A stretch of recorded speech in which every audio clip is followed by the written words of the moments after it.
She thumps a cane and drinks champagne. She's formidable and judgmental, but we can guarantee that she's a quintessential lady D, but recognizes great potential.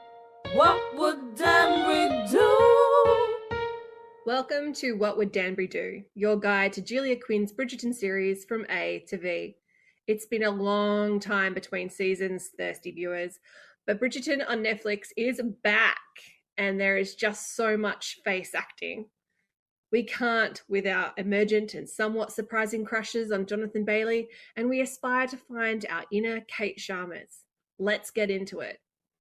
Episode 1 brings us a new focus. Simon and Daphne are finished, still together, still happy, just not the focus anymore. This season is all about Anthony and Anthony's lists and Anthony's plans and Anthony's duties. But don't worry, those plans are about to get derailed by a very beautiful, very bossy, very boss older sister in the form of Kate Sharma, and we could not be more delighted. Don't forget, you can find us on Facebook and Twitter as @BridgertonPod and Instagram as @WWDDPod. And we'd love for you to tweet us using the hashtag WWDDPod. This episode of What Would Danbury Do is brought to you by Kensington's latest romantic suspense release, Unstable by Alexandra Ivy. Set in Pike, Wisconsin, this small-town series brings the thrills and chills of small-town living and what people will do to keep their secrets buried. In Unstable, the third book in this romantic thriller series, a cold case suddenly becomes high priority again when the recovery of an old VHS tape provides new information about a woman considered a runaway some 30 years ago. The break brings cold case expert Rachel Fisher back to Pike and back into the orbit of her ex-husband Zach, the interim sheriff. When it becomes clear there are more tapes and more murders, Zach and Rachel have to race against time to stop the killer. And if they can also figure out if they work together personally as well as professionally along the way, well, that'd set my romance reader heart racing. Bookpage calls Alexandra Ivy's books pulse-raising romantic thrillers. So if you like pacey suspense and tingling tension in all the right places, you can find out more about Unstable and all of Alexandra's books on her website, alexandraivy.com. Speaking of parallel structure. Oh, you okay? We're back. Parallel structure, sorry. No, you're fine. I'm losing all sense of how this show works because I was like, speaking of parallel structure, and then I thought about it. I'm like, nah, there's like a whole theme song that happens before before people hear this is not a continuation. Whereas in my head, I'm like, oh, I just watched episode 8 and then watched episode 1, and I'm like, the parallels are crazy. I've deliberately not rewatched the season because I know that you, Adele, have watched a lot of it, and I'm trying to balance that with my having seen it. I watched it all the way through once, so I know what was happening, and then I'm watching each episode separately before we record to try and keep my takes all spicy and fresh. Oh. I accidentally have done the same, but it's only because I share a Netflix account. There are 3 of us sharing one profile because that's how many people are on this account. And my mum is the slowest. She's currently making her way through season 2 because she started from season 1, episode 6 without realizing. Oh, bless. And we were talking about it and I was like, that was an interesting choice. She was, oh, did I start from the wrong spot? I'm like, yeah. She goes, I thought you said that fella wasn't there anymore. And then he was there and I didn't know what was happening. So did that mean that she never saw the last bit of season 1? She's seen it. Oh, right. She watched them with me. It's been a year. It's been a year. Whereas I, who reluctantly had to rewatch Bridgerton season 1 so we could do the podcast and never really touched it again, have raced through the first season in a very crazy amount of time and have rewatched episode 8 a lot. And a lot of other episodes. So this is interesting. Let's go back to principles. So we kick off this season with Eloise having her debut in a perfect mirroring of Daphne's debut. Everyone's sort of waiting for her to come out, only to only to have her be like utterly irritated by the whole thing. Well, I thought it was really interesting actually that they kicked off the entire season with Daphne. So the very first Bridgerton that we see, the very first person that we see is Daphne in her carriage. She sort of leans forward in anticipation of alighting, presumably, at Bridgerton House to go and see Eloise. So I was surprised, but I think that it makes a lot of sense narratively, particularly for people who aren't familiar with the way that romance serialization can work, to sort of say, oh no, there's continuity here. She's just passing on the torch now. She is passing on the ceremonial feathers from her head to Eloise's, whether Eloise wants them or not. And look, honestly, my opinion on the feather headdress hasn't changed from last season. Namely, why? Why are we doing this? We have also learnt that Whistledown is gone and has been gone for 10 months. Oh, the drama of it all. And of course, like as viewers, we would remember that there was the reveal at the end of last season that Penelope Featherington is Lady Whistledown. So it's kind of, there's a bit of a question about whether the reason she's disappeared is because her family is in mourning or because the season has ended and there's kind of no good gossip to be written about, and also no one to buy the papers. Yeah. Can I ask a question about Eloise? And it's a question I basically have throughout the whole season. Why is she so resistant to anything at all? Like, she doesn't even pick her battles. She just doesn't want to do any of it. Look, I think the idea is that she doesn't want to be married, right? She doesn't want the lack of freedom that she associates with being married, which is a little strange because in Regency times, with full recognition that Bridgerton is set in its own universe that leans heavily on Regency mores, but is not strictly Regency historically accurate. She would have more freedom as a married woman, though that, of course, would be heavily reliant on who she married and I suppose the permissiveness of her husband. So there's a real possibility that she's worried about marrying poorly and then having even fewer freedoms than she has as an unmarried young lady. But like unmarried young women had very few freedoms. So I think that's what's kind of funny about the fact that last season we met Daphne on her first season as opposed to her fourth, and it kind of removes that idea that this is a family that is prepared. Like they have the money and the standing that their daughters can wait to find the perfect match for them, even if they weren't looking to marry for love. Although, like, obviously Daphne always was. From the book perspective, there has never been a question about whether Eloise could just not get married. It would have irritated Violet, but that's kind of as far as it would have gone. Like, she definitely would have been able to support herself because that's a family with money. I think it's a thing that's going to come out. Like, I think at this particular point in the Bridgerton storytelling, and also at this particular point in the season, we're just meant to understand that Eloise doesn't want to, and we don't really need to worry too much about the whys. I think that's probably going to come out as we get a little bit further along into season 3 and season 4. I have suspicions about what they're going to do with that. Ooh, same. But I have speculation too. Yeah, I have speculations, but I don't think that the show itself has actually revealed why, just the what in this case. So we've talked about how Eloise doesn't want to get married, but you know who does want to get married? Anthony. And he has a list.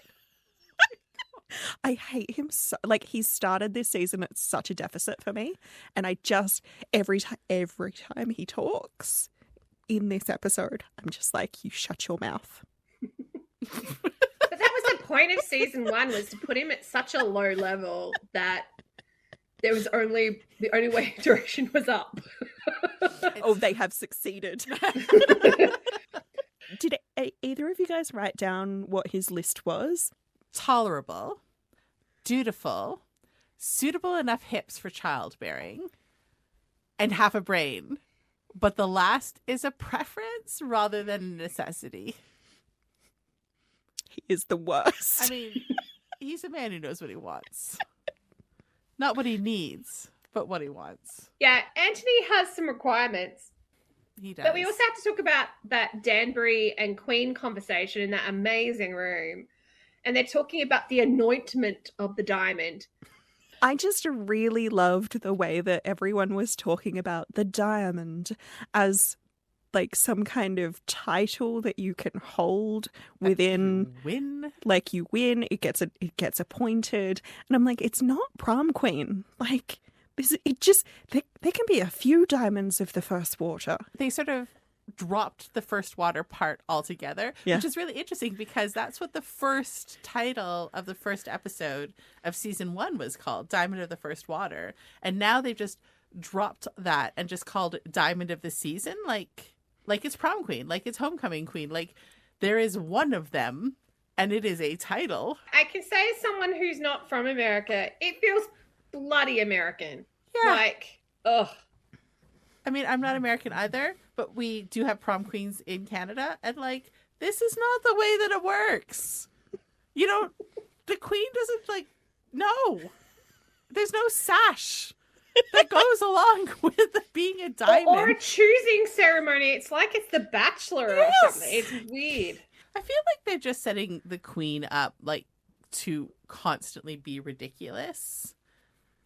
Like, it feels like another way where they're like, the queen, like last season, the queen was determined to unmask Lady Whistledown and didn't manage to, and like looked a little foolish in the like in the pursuit.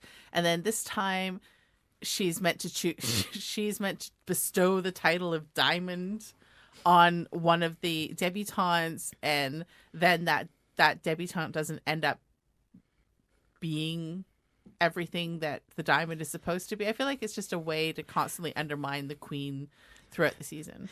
Because she is Whistledown's nemesis for reasons that don't really make sense to me. It's really the method in which they force the queen into matters she probably in real life wouldn't give a shit about. So look, the performance is great, but there's also like a certain level of the queen you can take without it sort of overpowering the story. And I think we're right on the line, if not falling over it. Yeah.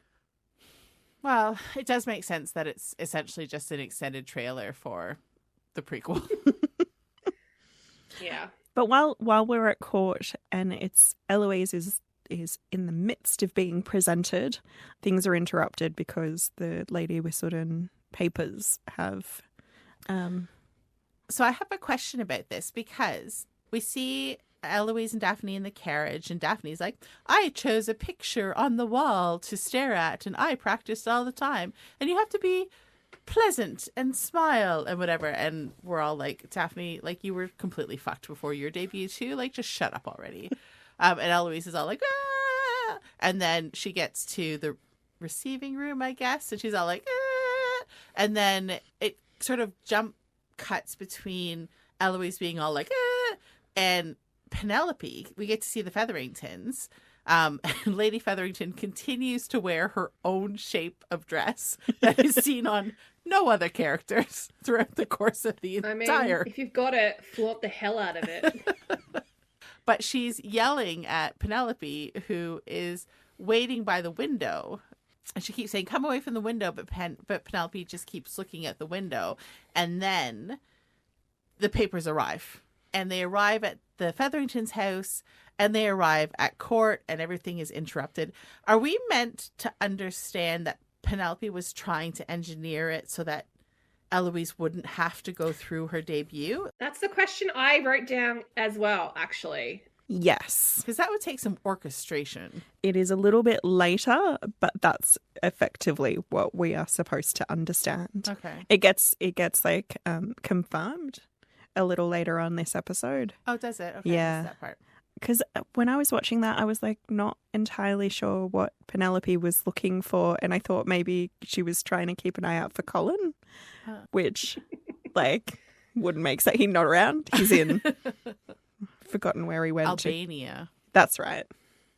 I genuinely thought she was just sitting by the window to avoid talking to her family. And I was like, that is a very valid choice to make.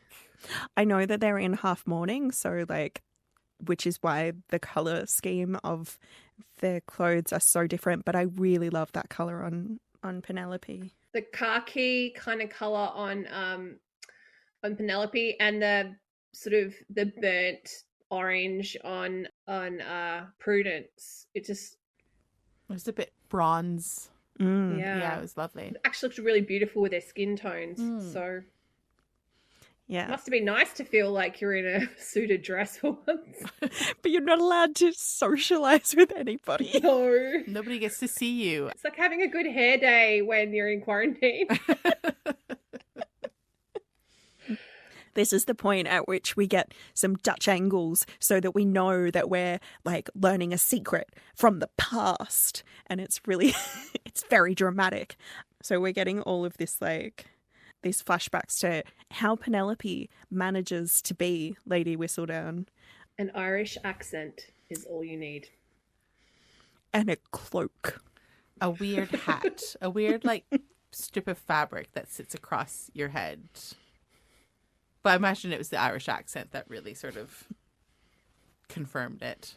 It's interesting to see, like, these kind of, I don't know, her class consciousness come through, like Penelope's class consciousness come through, because she's decided that, you know, like, the paper boys need to earn, like, need to be paid better because they're doing all of this work. It was, yeah, I was like, We haven't really seen this side of Penelope before, and it's interesting that they've gone so hard at doing this with the first episode of the second season, and I kind of think I would have liked to seen that develop a bit more as opposed to being like 100% there, because I can believe this is a facet of Penelope. I just don't know if she would be that confident. You know what I mean? On her second, like, her... Well, yeah, because also, like, she hasn't... Where did she get the networks to be able to print stuff? Well, we know from the book, in the books, which doesn't mean it's true of the show, is that she had a lawyer that was her intermediate... I can't say it Intermediary. Right now. Intermediary. Oh, God. Intermediary. That... There is less syllables than you think. Oh, I know. It's like when I try to say specificity. Oh, shit. Anyway, moving on. Can I just say, I'm not convinced Nicola Coughlan can act from this season. Do you know, it's funny because I feel like, I don't think that's true necessarily, but so in season 1, we felt like we knew Penelope, right? We thought that we knew her. She was the wallflower, the shy, overlooked girl who had like a rich inner life, but was also very aware of her position in society. And then that very last scene where she pulls her hood back and she looks sly. And that's the first time that we see Penelope be something other than that shy, gentle, lovely girl that we all, you know, felt sorry for and also related to.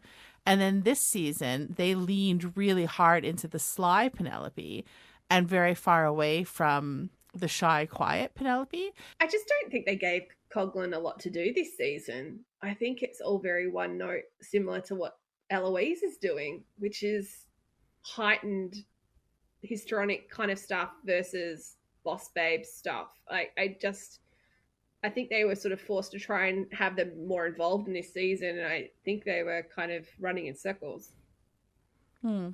I mean, it makes sense. They definitely brought in a lot more of the secondary characters this season than they did in season 1. So, But I love that there's already more family scenes in this first few minutes already. And we see that again with Eloise dancing with Gregory and while Benedict sits on a chair and heckles.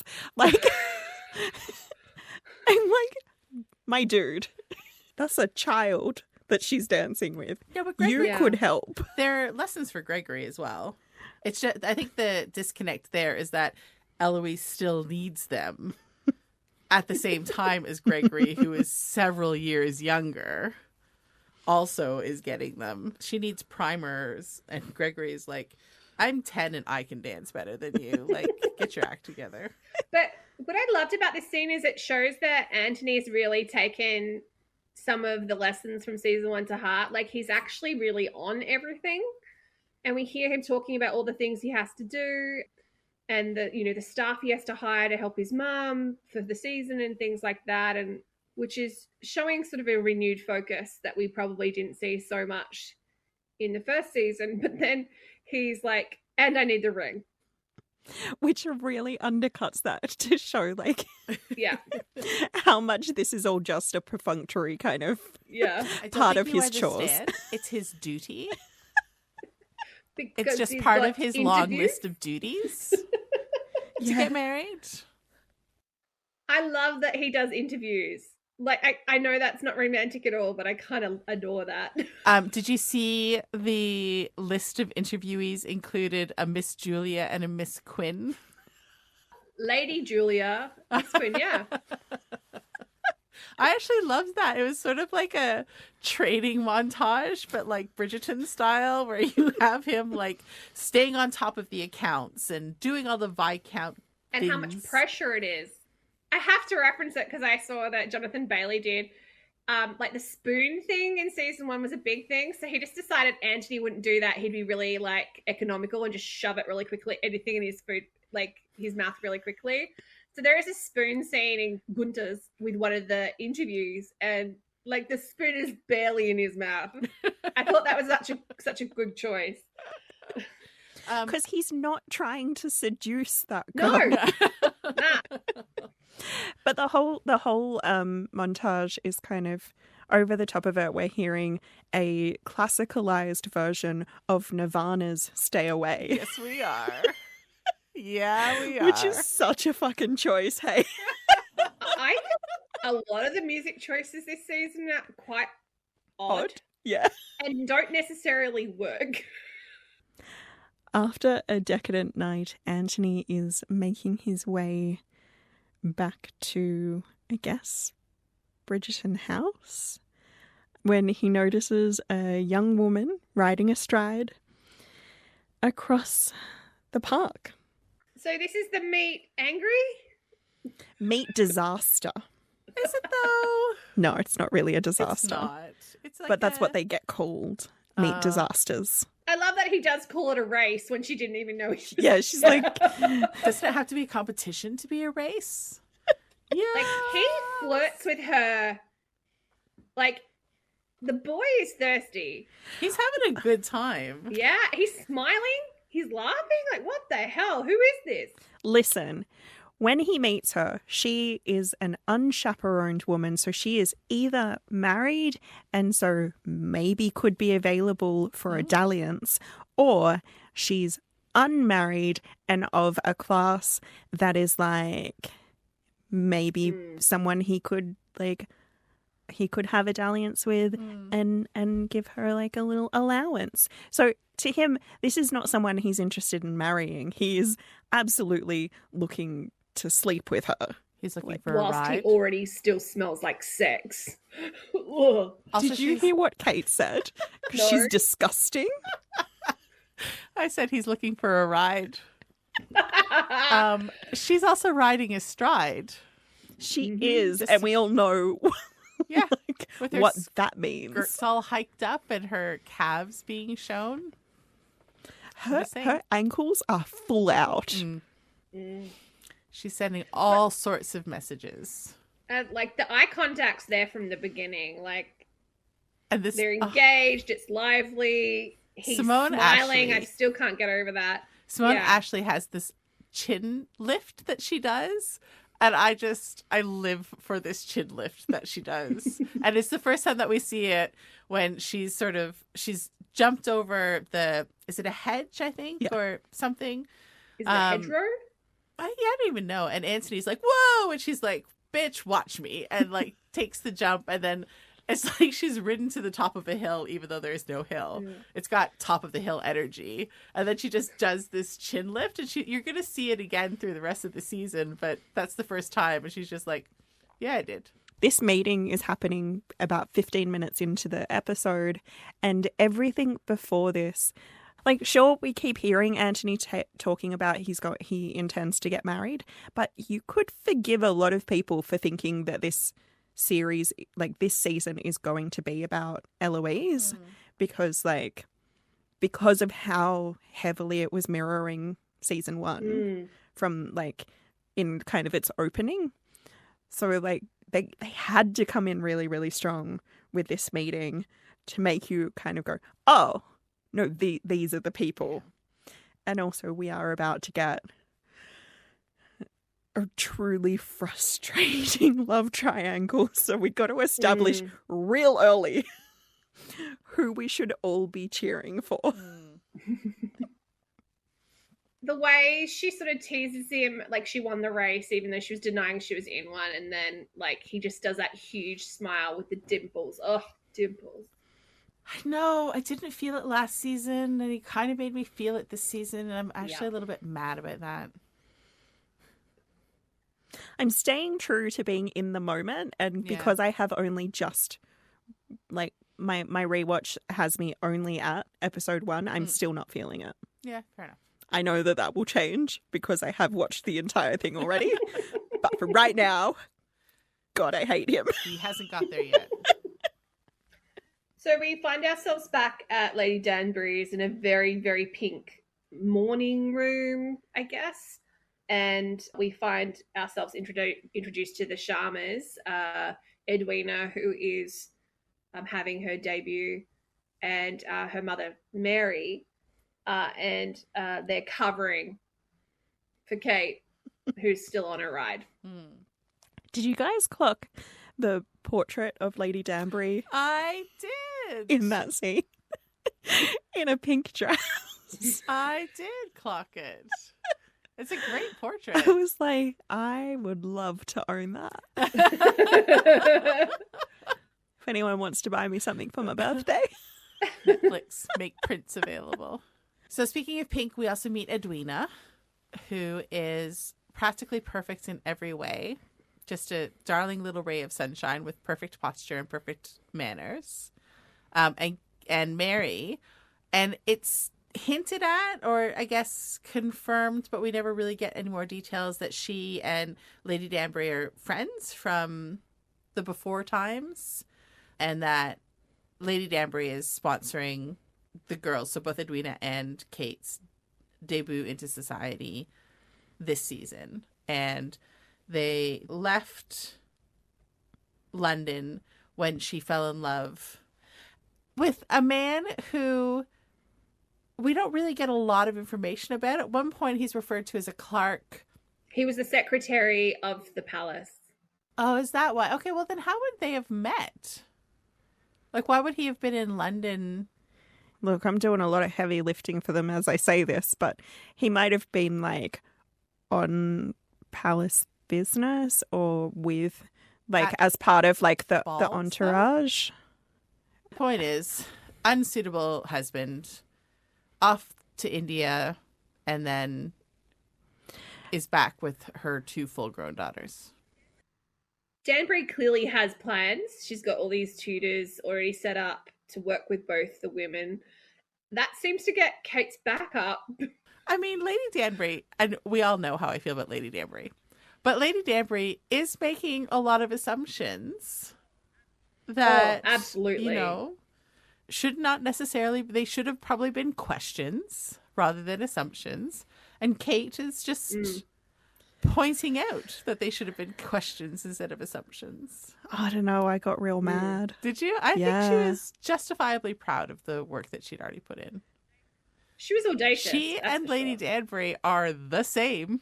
They are the same person. Absolutely. And that is why they clash. But I thought it was... yeah. I think that Lady Danbury had, like... She was irritated, obviously. But also, like, you know, game recognizes Intrigued. game.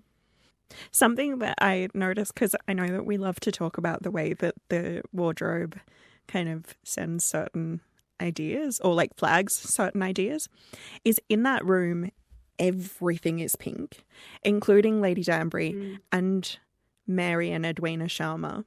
And then Kate comes in her teal.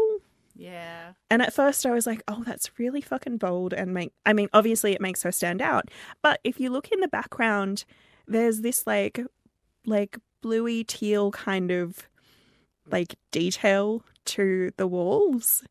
And I was like, oh, it is kind of nice that even though she's effectively clashing with everybody, she's still very much a part of this picture.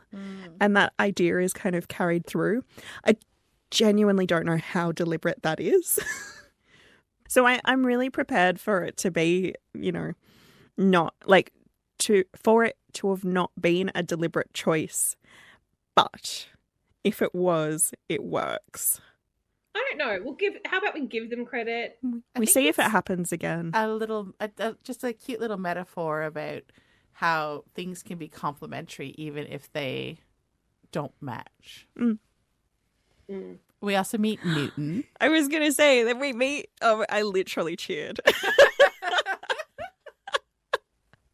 We go back to Eloise and Penny if we want to, or we can skip ahead. The problem with the Eloise and Penny scenes is that they're not making a whole lot of advancements.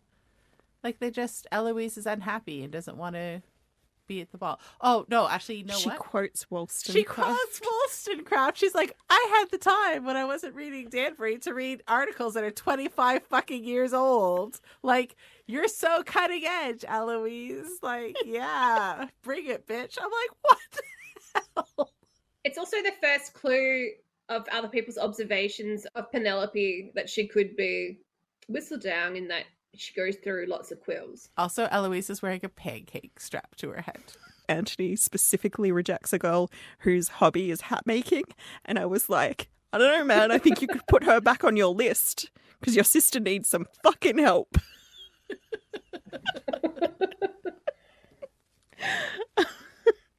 I know that people are somewhat irritated, if not outright bored by the way that the Featheringtons have been included into this season. But I think there's some really interesting things to be said about, like, they're one of the few families that are having to think or grapple with money. Like, they can't trust in the way that the Bridgertons can trust that they can pay their bills. And there's a particular kind of, I don't know, there's something particular happening when you also think about the fact that Penelope is raking in money that she is in this universe not sharing and like, but also can't really spend because it would raise questions. And so like it's going to, as we progress, I think there's more to say about it, but this is like, at this point, we get our first glimpse into that tension that's existing. And yeah. I was watching this with Kate and I think I said like, oh, they're going to bring in the anonymous, like the lost request from a family member from the books because they're eating potatoes and that's about it at this point. And they only have one maid of all work at this point, even though she should actually be the housekeeper. It's the evening of the conservatory ball that Danbury is hosting. We do see Kate and Edwina have a chat just before they're presented. And we do get a glimpse of Kate might want pretty dresses. It was giving a bit of an ever after vibe. Because I've heard a lot of people talk about this as a season that has, it leans really heavily on its like 80s and 90s references. But I also kind of wonder if the people that are saying that, what they actually mean is Pride and Prejudice, the BBC one, and then also the 2005 film. Yeah. I think we're getting a bit of an interesting insight into Kate. She's kind of put aside that she's not going to have like the life that Edwina's going to have, but there might be a little bit of her that still likes the idea of pretty dresses and falling in love. A material girl, if you will. There's your 80s and 90s references, Nirvana and Madonna in the same episode. It's a little bit on the nose, like a little. Yeah. We get more evidence of how much preparation Kate had done. She's read Debrett's. So does anyone want to explain what Debrett's is? As far as I'm aware, and I've looked up really quickly because Debrett's still exists, only it is now a website. So it was a database. So it is a database, and it was a database that only, in that case, the database existed on paper in book form. That included all the biographical information and all of the like coats of arms and stuff for all of the hereditary peers. So all of the aristocratic families. So it's like a peerage directory. Yeah, exactly. That's exactly what it is. But it also included stuff about like protocol and manners and information about how to address people. So if you read your Debrett's, then you'd know that you have to say your grace to a duke, but you didn't have to say your grace to like an earl or whatever. So, but I mean, in the context of Bridgerton, essentially it just means that Kate has read and essentially memorized and also categorized all of the eligible men who might be suitable for Edwina for her upcoming planned marriage. And as Danbury rightly points out, is Danbury's knowledge is unparalleled because it's current. Whatever Kate has been doing has already been in publication and sent over to India. So she does need Danbury for something she couldn't do. The Queen comes in that purple wig that might be my favorite of the season. But I have to ask, there's that introduction of the Sharmas to the Queen, and there's clearly some beef with the Queen and Mary, and I don't know if we ever get an explanation of what the hell happened there. She explains it in this scene. So were they friends, or did just Mary just left and like didn't know that they were apparently friends? Like, I want more. It's not that they were friends. Mary was the diamond of her season. Effectively, the Queen has given her stamp of approval. So when Mary not only marries well beneath her, she also leaves without talking to the Queen. I genuinely thought that they were friends and that she'd left because that's what I like thought that maybe too. she and Danbury and the Queen had all been like friends together and she felt deserted. Like, oh, that makes a lot No, more sense. you've got to put that scene together with like all the mothers who are kind of gossiping in front of Penelope. Honestly, I was trying to forget the whole anointment thing. But that's what that is. It's those two little snippets click together to give you the full story. She was a disappointing Did diamond. Queen have yeah. ridiculous amount of children she should have been worrying about instead. Anyway, so then we have Violet and Anthony enter, where she very loudly announces that he's looking for a wife, which is the baller move of the episode. Like, really, Mom? Like, really? I love her energy. Oh. Well, she clearly knows she's not going to get anywhere with Eloise this season. She's like, you're it. You're up. Oh. But we see Philippa. We see Featherington and Finch. Oh, they do. I'm so glad he's been courting her for like a year at this point. While she's been in mourning and while there's been no dowry. And so, in what might be one of my favorite lines of this episode, when his parents come over to talk to Portia, Lady Featherington, about how, you know, there hasn't been a dowry yet and they are expecting it. She starts saying, "My dear, dear, very dead husband." And fake crying and she get out of this conversation that is just too awkward for her because she does not have the money. And then makes it awkward for the Finches. So yeah, she's like, I love it. And then they have to, like, they have their little squabble as they leave of like, "I told you it was too soon to ask about the money." So yeah. We see Kate see Anthony and sort of almost stalk him around the ballroom. He blames his partner later on, but he doesn't look like a good dancer either. That's I what think I we're thought meant too. to assume that he would be a better dancer if he was dancing with the right person. He's out of sync, out of step even, one might say, with these partners because they're not the right one. There's a lot of really funny little etiquette things that go on with that scene. And I mean, like with this ball in general, the first guy to ask Edwina to dance, he really should be asking Kate and doesn't. But also, Danbury says that she should have a full dance card, and Kate insists that she's not going to dance because she doesn't need to. And I was like, surely that's the best place to be interrogating these men that you expect your sister to be courted by. Yeah, but Kate's so single-minded in her duty that it makes sense that she wouldn't have thought of that. Book Kate knew that. Well, but Book Kate also had Edwina saying, no one can possibly court me who is not in good with my sister. And that's where Kate's dance partners came from. So Book Kate grew up in the UK. We get kind of taught that it is the height of rudeness for a lady to not dance if she has been invited to dance. Which is why it is so fun that Eloise has filled her dance card with fake names so that she can't possibly accept anybody else.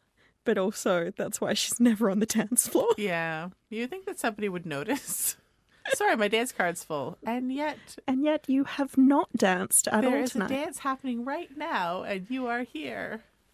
Well, it also messes with Penelope's plans because now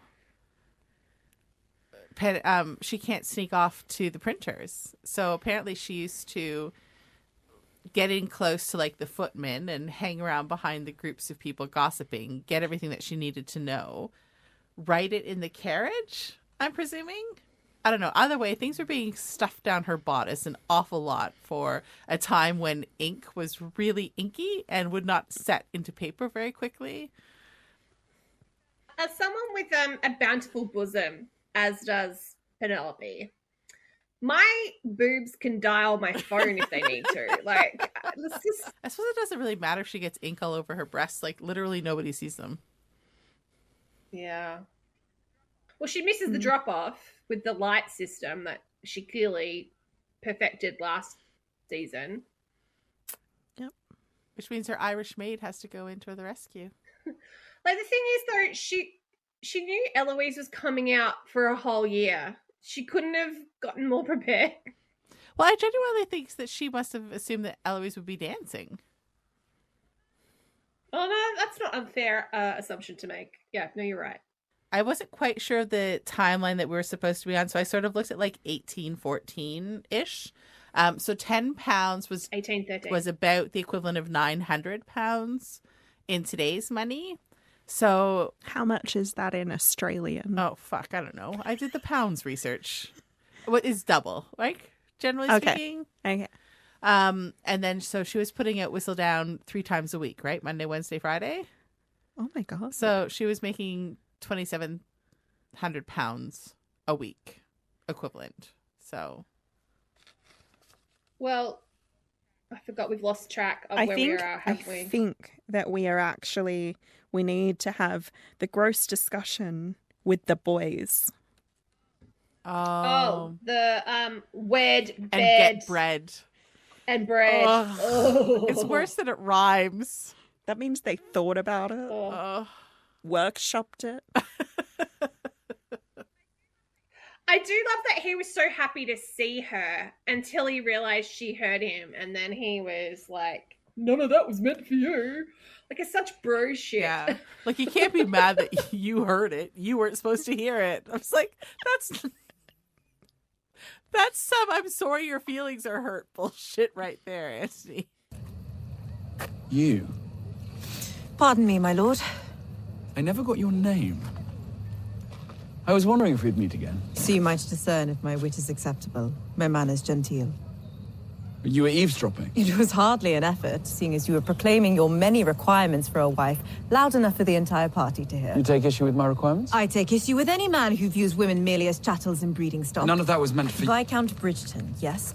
When you manage to find this paragon of virtue, whatever makes you think she will accept your suit? Are the young ladies of London truly so easily won by a pleasing smile and absolutely nothing more? So you find my smile pleasing? I find your opinion of yourself entirely too high. Your character is as deficient as your horsemanship. I shall bid you good night. I have very unhelpfully written these words for myself. Paragon of virtue equals Pride and Prejudice reference. I'm interested in the fact that they're doing that Pride and Prejudice reference consistently, but almost like starting it from the point at which Darcy is interested against his own will. I don't think it's against his will yet, though. I think Anthony is still, like, down. Oh, no, I think that it becomes against his will when he realizes that she's actually somebody he has to treat with respect. And then he's like, fuck. Like, agreed. Ugh, fine. That's when he starts getting, like, way meaner about her. I can't believe you made me like you. Ugh. So as a result of this, she gets really worked up and because she's already feeling like she's really unprepared. So the Anthony plus this feeling of being kind of maybe a little bit shit at her job, she basically gets all her family to go home, which is such an older sister move. She really does get herself tied up in knots, isn't she? Like, she's like, I've got this. I'm planned. I have everything in control. Fuck, I don't have everything under control. We're going home right now. Mum's in the car already. So true. Kate is mirroring Anthony from season 1, episode 1. Like, they have to be the expert. They have to be the one in control. Everyone has to do what they say. There's no brokering or arguing.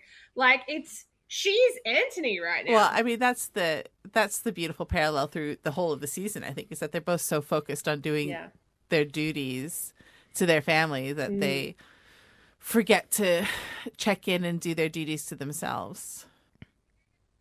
We do get to see the bit more of the Violet and Danbury friendship, which we did see in what seemed to be starting last season, but no, Matt retroactively probably began 3 decades ago. But they're so cute together. They have such good energy and chemistry. We stand a good girlfriend group. It's nice. Yeah. We have the declaration of the diamond, which I just wrote, my note said, the Queen doesn't choose the diamond for fuck's sake. It just makes me want to bang my head against something. Like, this is not the way the diamond works. No, but she makes the decision of Edwina based on some heavy groundwork put down by Danbury. I mean, it goes to show, I mean, it's another way that the Queen is just manipulated and has no insight or, I don't know, thought processes of her own, which I don't like, actually. I feel like the Queen had better character development last season, and that it's kind of being a little undermined this season. But yeah, absolutely. Danbury's like, you want to choose somebody interesting, don't you? Wink, wink. And the Queen is like, clearly I must do whatever Danbury says. So it's a perfectly reasonable diamonds to choose if diamonds got chosen that way, which they don't. Look, I think maybe we just have to accept that that's how it works in the Bridgerton universe now. It's not even how it worked last season. That's true. It's fine. Whatever. But so this is when we actually see the Sienna pamphlet. Can I just a moment silence for that poor red-headed suitor? Listen. So yeah, we re-meet the poor little red-headed suitor who Kate had never heard of because he didn't show up in Debrett's. Debrett's, yeah. Presumably because he was too fucking young for the version that she got. So young, in fact, that when he's calling on Eloise, he actually gets distracted and joins Hyacinth and Gregory in a game of marbles. Bless his heart. Aww. Only for Hyacinth to then eventually come over and sit with Eloise. And it was my second favourite line of the episode to happen, where she insists that she thinks that Eloise would make a great diamond, and Violet agrees, and Eloise says, "I despise you." Just a perfect family interaction. Oh. Yeah. So Edwina's announced as the diamond, and Anthony's just like, I can't be bothered with these interviews and bullshit. I'm just gonna go with her. And locks in like a target, like a missile going for its target. Sorry to do this. Can we go back a little bit? Because Benedict and Genevieve cross paths. Oh, yes. And she's come over to show fabric to Eloise and Violet so that they can choose for a new dress. Yeah. And they have this little interlude. Our mutual friend Gabby. I was watching this episode with her and she said, "Oh my God, is that the character that will be Sophie?" Oh. And I am horrified to say it fits. It really could work. It does, but now I'm like, I don't want it. I want better for Genevieve. It can't possibly be. It's not like they're like, oh, this randomly English person who just showed up in the ballroom on Benedict's arm looks a lot like my old French dressmaker, but they're totally two different people because she's English. Like, do you think this world cares about that? Look, I can see it fits, but I'm trying to think about why I hate the idea. It's because she deserves better. She does. And Benedict is gay. But also, yeah, the boy is queer. Also, I just don't. The idea of the Sophie equivalent being a woman of color just gives me the heebie-jeebies. Just because the source material it would make that any of it so problematic on a different level. I think you're just going to have to accept that, like, unless they queer Benedict's story, it's going to be a woman of colour in that role because they're trying to mitigate the Bridgerton's proximity to whiteness purely through relationships, though, like through romantic relationships. And it's a very strange thing to see. Especially given it's clearly never happened in any other generation of Bridgerton ever. Yeah. Like, ever. But this season, all of them. Yeah.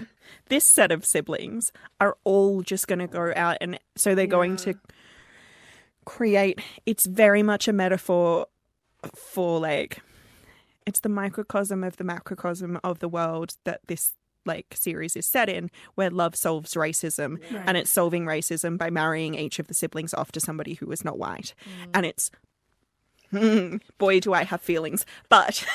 Yeah.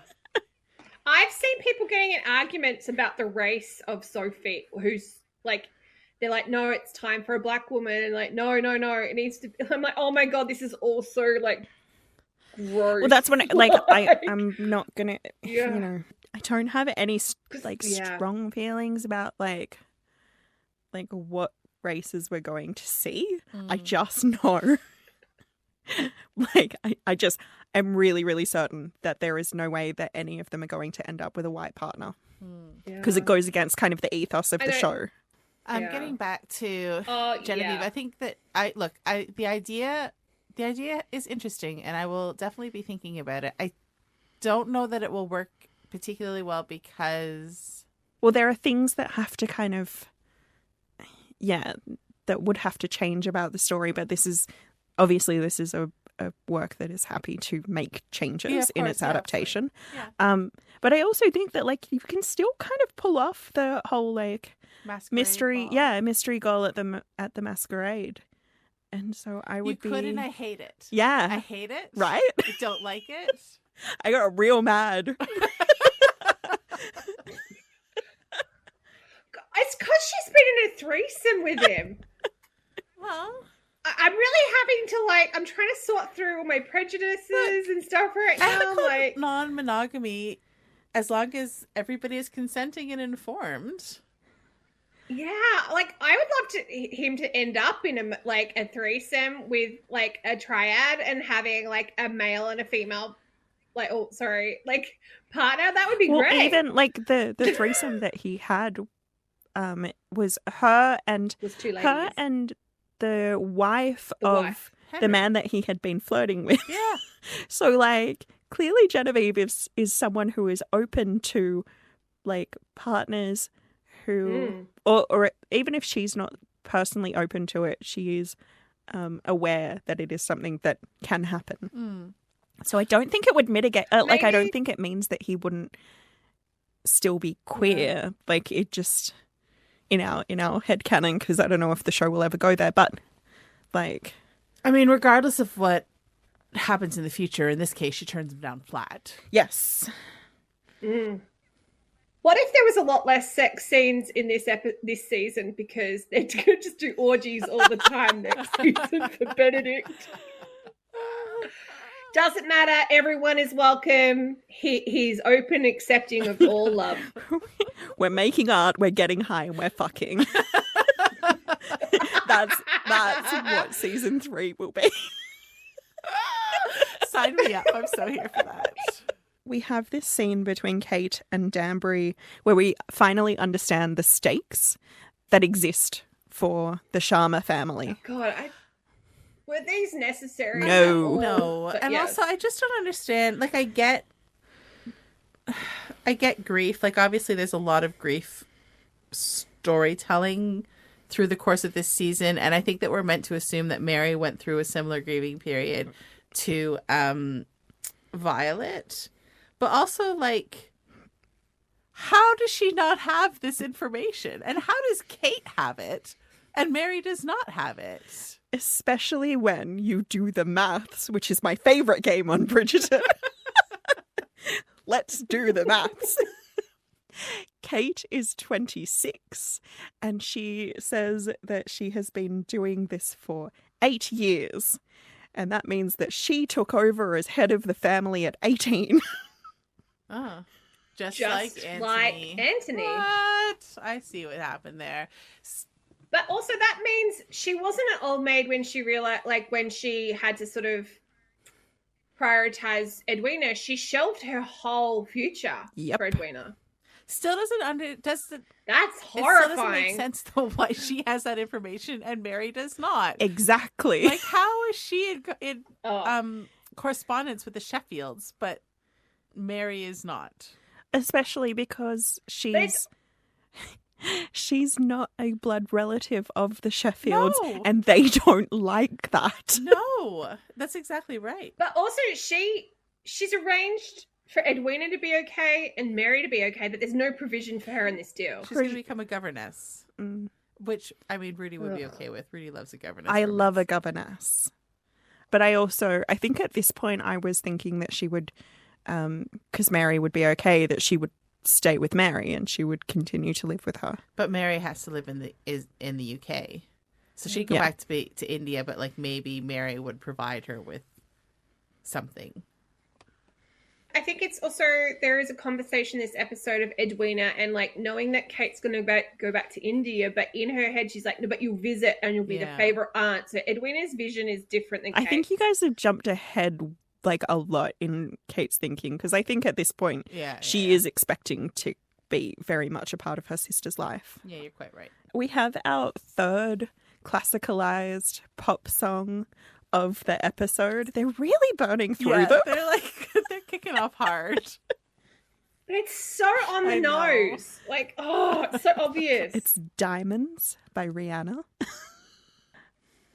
I just realised I've conflated two balls Yeah, in my head. I noticed that too, because this is where This is the this is Queen's where we Ball. get it's the Queen's Ball, and we get Benedict asking Anthony if Eloise ends up being named the Diamond. What does that mean for you and your plan? I mean, this is just further. Like, we talked about this, I think, last season, but, like, Benedict has been given Colin's personality. What the heck is going on? Because Colin sure as heck hasn't got one. Colin is Like, also absent right what is now. going on? I know, but you know what I mean. Because in the books, Colin is very much the person to introduce Kate and Anthony, while knowing full well that Kate doesn't like Anthony. He tells Anthony that, like, oh, she couldn't stop talking about you. So he goes in Yeah. very confident, only to be shot down, and it's glorious. So we actually get a third clue about Penelope being whistled down, like, to the cast. So she's going through a lot of quills. She's got her mother remarks about how she's always got ink on her fingers, and then we see here she knows all the footman's secrets, like, and so does Eloise. So it's Eloise has been given a lot of clues this episode. Yeah, Penelope's getting really sloppy. She Yeah. wants her friend to know, Yeah. so that No, they can enjoy yeah. this secret together while laying in a field of flowers at nighttime, like best friends do. It looked like a scene from. It looked like a scene from 100% a Twilight, scene right? from Twilight. I was like, here's your references. Is Pride and Prejudice of fucking Twilight? And so the lamb fell in love with the lion. What a stupid lamb. What a masochistic lion. But this is effectively Eloise's storyline for this whole season. Is she feels compared to Daphne, and she feels she's a disappointment. So we've got this yin and yang of, like, Eloise is too noticed and hates it, and Penelope feels invisible. And doesn't really hate it. I think that's the big thing. She likes having a secret. And she likes knowing that she's more than what other people expect her to be. And I think, like, there is power and there is enjoyment in knowing secrets, you know, and knowing what no one else knows, and seeing through the facades that people put out there, particularly within the ton where appearance and comportment is everything. And then knowing, oh, actually they're banging in the closets during balls, you know. And it's the only power she has. But yeah, this is, I mean, it's the kind of, like we've said, it's a secret that she wants to share with somebody, particularly her best friend. And so it kind of adds that little kind of sting to every time that Eloise says something about Whistledown being frivolous or being unprovocative. Yeah. She's making all of this money hand over fist. She's getting praise from everywhere, but it doesn't matter if Eloise is not praising Whistledown anymore. If her girlfriend doesn't appreciate it. Back on the dance floor, Anthony is interviewing Edwina. Who is answering all of his questions with grace and elegance, and basically just mirroring back to him what he wants to hear. So she's a smart girl. She is. This is not meant to be down on Edwina at all. But I think it's also very clear that she doesn't know who she is or what she wants either. Yeah. So But I think she's very good at seeing other people. Yeah. I don't think she's particularly good at seeing other people, and I think we're going to see that as it goes on. So the ball finishes with Anthony and Edwina heading towards futures that they both say they want. So when the Featheringtons get home, there is a surprise waiting for them in the form of Liam Neeson's much younger cousin. I mean, you know he's a dick because there's antlers, right? Well, I mean, importantly, he's not the very old, very ugly heir that we were supposed to expect. Although I have to admit that when season 1 ended with Lady Featherington being handed that piece of paper, I expected the heir to be somebody that we knew. It was definitely set up as this is going to be a surprise and shock to all of us. And then this guy that we've never seen before comes down the stairs. And I'm like, well... I mean, it's a great way to finish that first episode. But again, does reflect the Featheringtons get a lot more screen time this season. Do we have any What the Featheringtons? Is that something we do with the TV one? No, we used to do highlights and lowlights and What the Featheringtons is. Oh, okay. The thing that I was really excited when I finished the first episode was there was a clear intent that they wanted to do more family scenes. Family is incredibly important to the Bridgertons, but as it is to the Sharmas.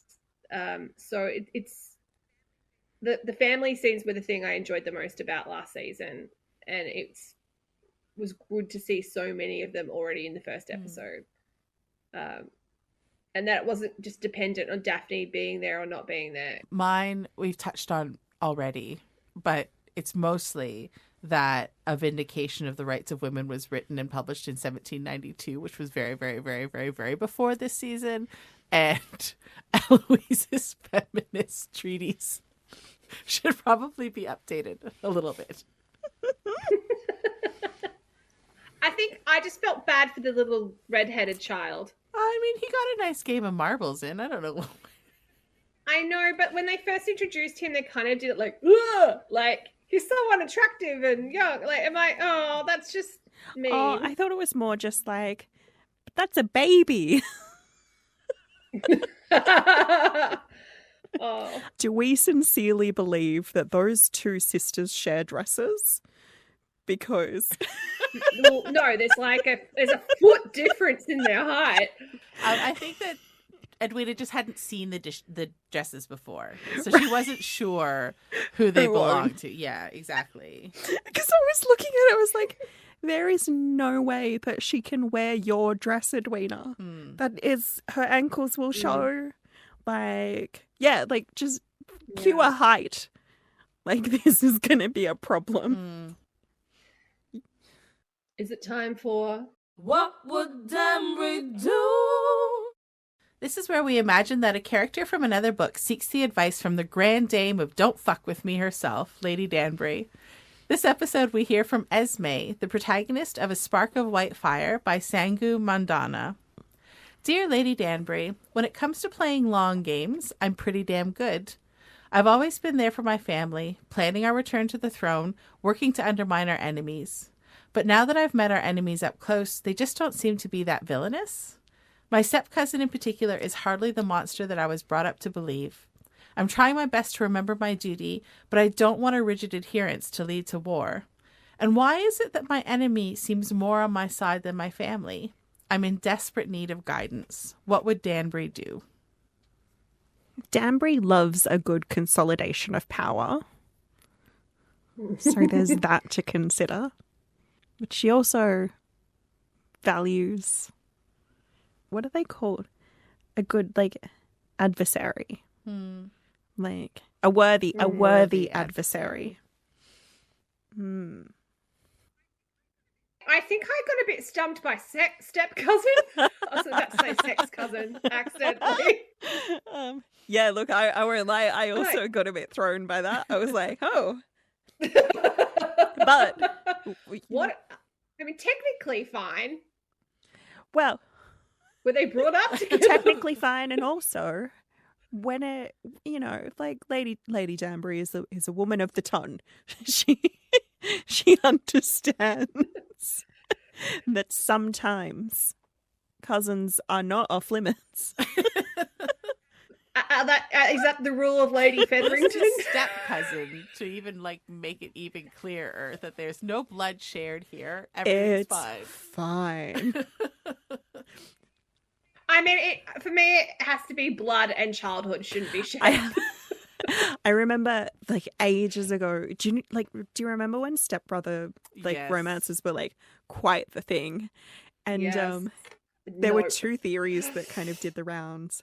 One was that we all imprinted. I'm putting myself in this. We all imprinted on Clueless, and we just thought that it's fine. So there's that. And then the other theory was that, like, sometimes you want to find love, but you don't want to have to put on pants to leave the house. And that's the other reason why step-sibling romance is fine. I mean, where's the lie in either of these two things? That's what I mean. Like, I can't, ever since those 2 things were kind of put in front of me, I was like, do you know what? Not that I really had any issue with step-sibling romance before this. I was fine to read it, but now I'm just like validated. Yeah. Anyway, step-cousin, you say? Step-cousin, I I said. think you do still have to leave the house for them. Well, they didn't tend not grow to up be in the together. same house. That's the other thing Yeah. as well. So, yeah. So that's practically a stranger, really. We've gone so off topic. Why did you want to recommend it? Like, this is so it's a science fiction sort of adventure romance. It's a trilogy. So this is the first book in the trilogy.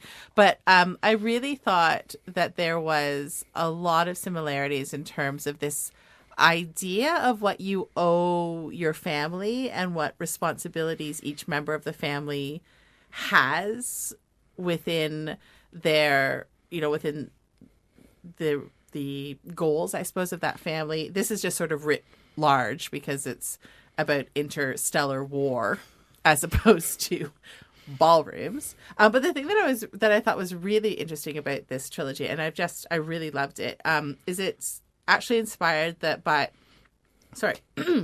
it's actually inspired by the Mahabharata and other ancient Indian stories. So you see a lot of gods pop up to both help and hinder the characters throughout in terms of how the war is going to turn out and to move the players around as well. So it was really the trilogy is really, really good. And there is that idea of who owes who what and when, and and I really enjoyed it. That's a wrap for episode 1 of season 5. We'll be back in a fortnight with Bridgerton of Netflix season 2, episode 2. Watch out for bonus episodes also coming your way, where we dive into different aspects of the season with fantastic experts who provide analysis and illumination on themes and topics that are brought up, but not necessarily addressed in the show. In the meantime, you can find us on Twitter at BridgertonPod and Instagram as at WWDDPod, or send us an email at bridgertonpod@gmail.com. This episode was recorded on the traditional and unceded land of the Gadigal, Wurundjeri and Bunurong people, and edited by audio producer Rudy Bremer on Gadigal country. Thanks for listening, and remember, WWDD. What Would Danbury Do is part of the Frolic Podcast Network. Find more podcasts you'll love at frolic.media/podcasts.